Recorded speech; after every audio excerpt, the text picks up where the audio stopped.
We find it like our opinion on it is if we don't know their names, then no one else does. So if we call them by the wrong name, no one else is going to know. But yeah, we have confused them previously on quite a few occasions. But probably the best story is about when they got confused at birth. Yeah, so I think we're still quite in a bit of dispute actually with the hospital over which one was born first. Us and the obstetrician are pretty clear that it was Jackson, the smaller one actually, that was born first.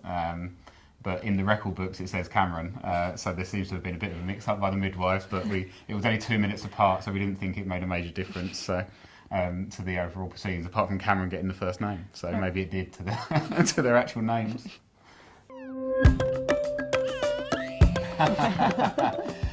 It's got a bit easier, I have to say. Like when you look back at photos from the early days, like depends on the time. Like Jackson had his little sticky out belly button to start with, so it's sort of there was some telltale signs. But to be honest, there was times when like they were both lying there, and I'd have to come and closely check to see which one's which. There is a definitive mark that Cameron has on his ear. With a little hole in his ear, which Pip actually has, which is quite. I think the nurses were pretty amazed by that. That Cameron developed that same. It's genetic, and Cameron developed that, but Jackson didn't. So at least there was always something that could tell them apart. And I used to rely on that quite a bit in the early days. I think it's got easier.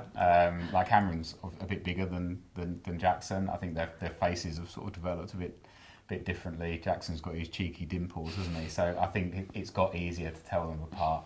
I do like making sure they're not dressed the same though, and particularly when you're out in public, then that way you just need to remember how you've dressed them, and invariably someone is going to ask you which one's which, and if they're dressed slightly differently, that even if it's just socks or shoes or something, then it's easier to answer that question quickly and from a distance. So I think they're the tricks of the trade to make sure, whereas Pip likes dressing them exactly the same. I think it's maybe just to wind me up.